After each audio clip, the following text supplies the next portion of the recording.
diberikan kesehatan oleh Allah sehingga kita bisa melakukan kegiatan Pondok Ramadan secara virtual. Baik anak-anak, pagi ini Ibu akan menjelaskan materi terkait dengan bijak bermedia sosial. Jadi, di era milenial saat ini selalu identik dengan yang namanya kemajuan teknologi. Tak terkecuali berkembangnya lini teknologi modern yang menimbulkan aktivitas media sosial. Aktivitas media sosial hari ini hampir bisa dinikmati oleh semua kalangan, mulai dari kalangan anak-anak, remaja, dewasa, sampai yang lansia juga bisa menikmatinya. Nah, jadi istilah media sosial itu kan sudah tidak asing lagi ya di telinga kita. Namun, jika kita ditanya apa sih sebenarnya arti dari media sosial itu, ada beberapa orang yang bisa menjawab, ada sebagian orang yang belum bisa. Nah, jadi di sini Ibu mengutip dari pendapat beberapa ahli. Yang pertama dari Lisa Bayer, ini mendefinisikan media sosial adalah suatu bentuk hubungan masyarakat yang paling transparan, menarik, dan juga interaktif. Nah, ini menurut Lisa Bayer. Yang kedua, ada satu ahli lagi yang mendefinisikan media sosial, yaitu Sam Decker, mendefinisikan konten digital dan interaksi yang dibuat oleh antara satu dengan orang lain. Nah, jadi dari beberapa pendapat ahli tadi, Ibu bisa menggarisbawahi bahwasanya pengertian dari media sosial yaitu salah satu sistem komunikasi. Bu, jenis-jenis media sosial itu apa aja sih, Bu?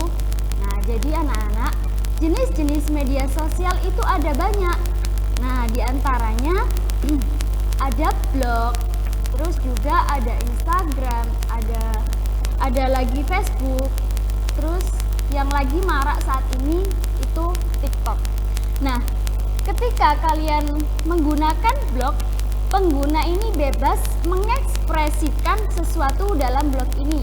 Misalnya kalian ketika mempunyai blog, kalian bisa menuliskan karya kalian di dalam blog tersebut.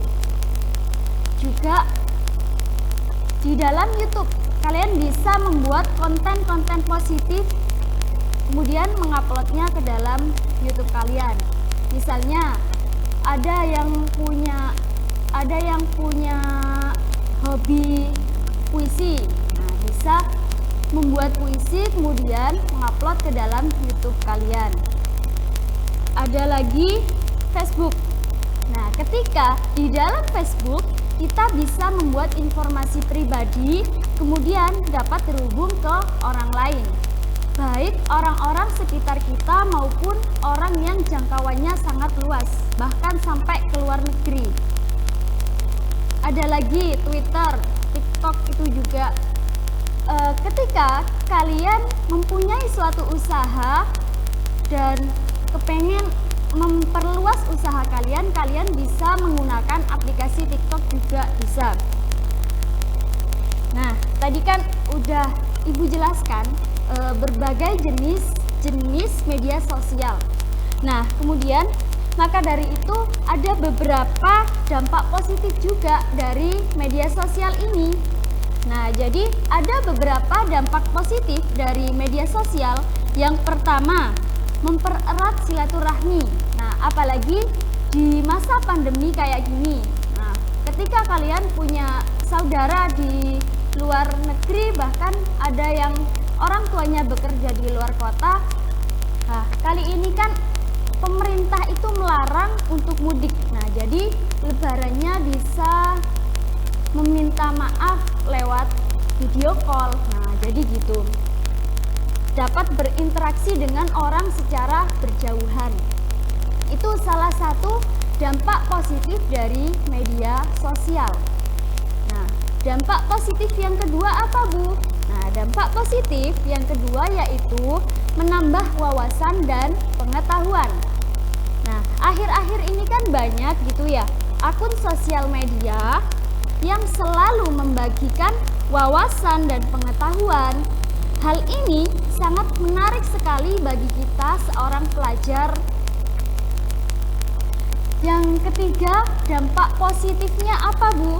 Yang ketiga, menyediakan informasi yang tepat dan akurat. Contohnya apa? Contohnya, kita bisa mengetahui informasi beasiswa, informasi perlombaan tingkat nasional. Nah, itu ada banyak lagi informasi-informasi yang bisa kita dapatkan melalui media sosial.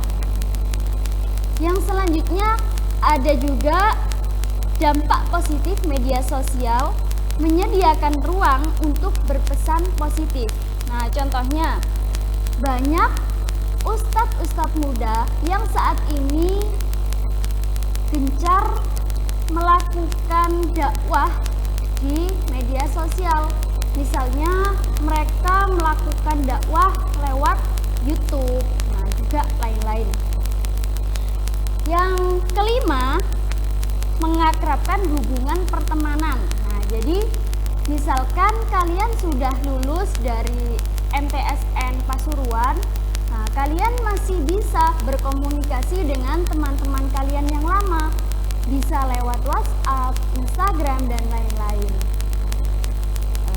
Mungkin itu saja yang bisa Ibu sampaikan. Kemudian dampak negatif media sosial dan etika bermedia sosial akan disampaikan oleh Bapak Edi Haris.